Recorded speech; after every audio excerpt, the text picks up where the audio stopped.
people at Conservative rallies say they don't necessarily believe national polls. Earlier this morning, Conservative leader Pierre Poilievre would not say if he believed them. My question to you, do you believe the polls right now, and do you commit to recognizing the result of the election, whatever it is? Jeez, of course. This is Canada. This is Canada. I know there's certain parties that just import all their slogans and their policies from America, but let's not import that nonsense into Canada. And we are in the midst of a fair and open and free election in Canada. I'm kind of stunned that question even came up in a Canadian federal election, but maybe I shouldn't be. Scott Reid is standing by. He is a former advisor to Prime Minister Paul Martin, of course, now CTV political analyst. And our feature is brought to you by Guaranteed Industries, reminding you they, along with Can Air Control Systems, can keep you nice and cool all summer long. Give them a call. Deal with a company that's been doing this for more than 75 years, 514-342-3400, or online, guaranteedindustries.com. Scott, here we go. I mean, the thing that's most obvious to me is why would you bring this question up now when polls 6 months ago, 5 months ago, showed, of course, a 25% lead. No one questioned them back then for the Conservatives. Well, listen, I've been involved in politics for a long time, like since the late 1980s, and I've never believed in a poll that did not have my candidate in the lead. Like, that's just the ironclad rule, man. I see. Okay. Look, I guess the question arises because there are these people at Poilievre's rally last night with, like, a number of people with these hoodies that said, "Don't believe the polls." They had, like, a big banner that, you know, like a guy with one poll at the one end and the banner stretched out, another guy at the other end saying, "Don't believe the polls." And, I mean, who knows? It could just be a group of people who are cheesed off or, you know, so let's not. At this point, let's not ascribe this to the Conservative campaign. I don't think that's fair. Poilievre was asked this question, you know, he kind of sidestepped the poll question because who wants to say he believes in a poll that shows him losing? But, you know, he was asked, you know, will you respect the democratic process and the outcome? And he said yes. And that's where people are going. They're just saying, well, this is kind of a mega thing, right? Wow. Like, you know, you don't believe the polls because you don't like them. And there, if you're going to protest at the polls, can't be believed, is the next step that you'll then say, well, we must reject the outcome. And, you know, all of this, of course, like so much else, winds its way back to Donald Trump and the MAGA movement. I don't think we're going to have that here. I really don't. I do think there's a lot of frustration in the Conservative camp. I think maybe there's an unwillingness to believe the news and believe the trend of the polls because they were ahead by 26 points. I think just can't believe that they're behind, but they're behind. And I'll say this as the last word. I've been in campaigns where you've been ahead. I've been in campaigns where you've been behind. And the time to believe the polls most of all is when you're behind. Sure. Because that's when you have to say to yourself, whether I like it or not, I need to look inside myself and find correction. What am I doing wrong? What do I need to change? How do I fix this? If you don't believe there's a problem, you're sure as hell not going to fix it. So let's go to that for a second. Here are those polls that have been showing now fairly consistently that, you know, Mark Carney has gained, you know, first in terms of popularity for party, he remains somewhere around, 7-8 points ahead, depending on whose poll you believe. But has there been, do you think, in your eyes, Scott, a change in the way he presents himself now or topics that he presents?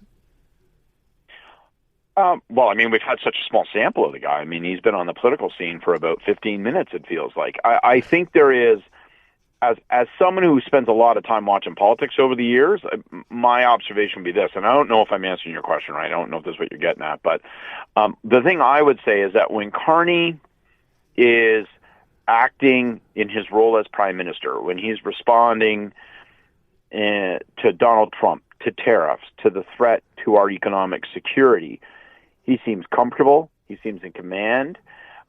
He seems thoughtful. He doesn't seem canned and just, you know, all cooked up with a bunch of like obvious lines. Seems reflective, and I think people are responding to that. As a candidate, I would mark him like, you know, a 7 out of 10, a 6.5 out of 10. As a candidate, you know, he can be spotty. He can get a little frosty sometimes, and he's asked a question he doesn't like. He still doesn't really, you know, raise the roof beams at rallies as a speaker. So he's learning that brand new thing.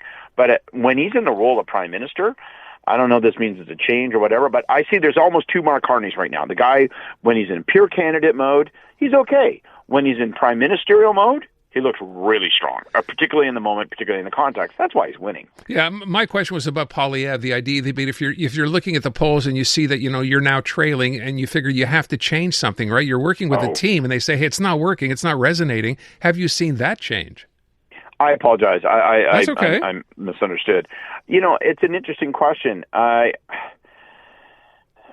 think the answer fundamentally is no. I've seen some modest adjustments.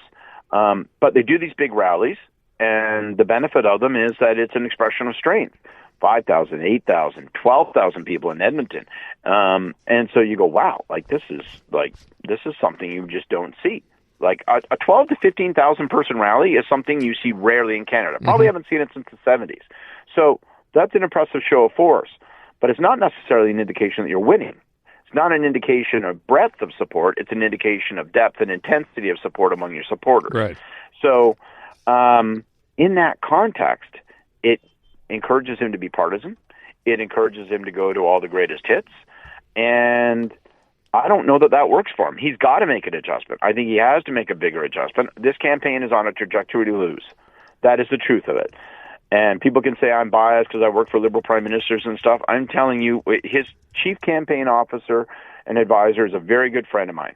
And I'm watching this thing and I'm saying this is a campaign that is crumbling. They have got to change or they will lose.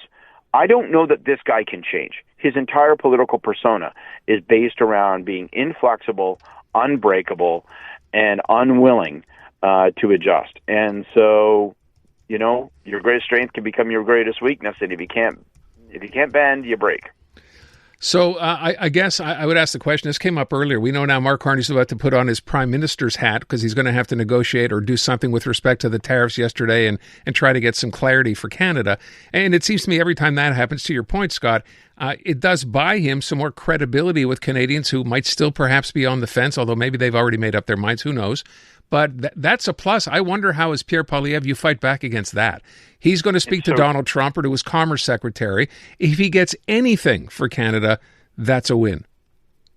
Yeah, and if he doesn't get something, then he gets to wrap himself in the maple leaf and be defiant, which also allows him to project strength. So it is a heads I win, tails you lose kind of scenario. I don't want to overstate it. There are problems. There's plenty of opportunity for the Liberals to, to bust this flush. But it is let me put it this way.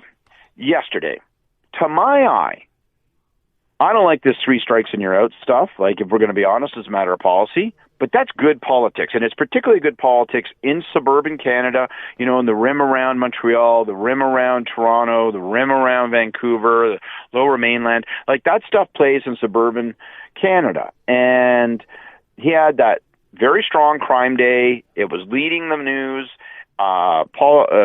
Carney was being forced to answer questions about it. And then at 4 o'clock in the afternoon, Donald Trump shows up with a new tariff policy, blows everything all to hell. And here we are on, a day and a half later, we're still talking about it. Tomorrow, Carney's going to be talking about what his response is on behalf of the federal government. That's going to take another day off the table. So, it's the challenge is the circumstance. I mean, I think you might have had 99 elections in a row where Pierre Poilievre would have won a traditional time for a change campaign. But, the poor bugger, he grabbed the 100th election campaign when people are like, oh, I need to find a purpose-built prime minister to take on an international financial crisis. And we just happen to have a guy who's phase 2 in his career. It's funny. I heard Poilievre today. Yeah, sorry. I was just going to say, I heard Poilievre today. If you're going to try to take on Trump, or at least bring Trump into this, because, most Canadians are concerned about that. That's their number one issue. I don't know how you sound tough as a candidate to go against Trump when that's not really something you planned for at the outset of your campaign.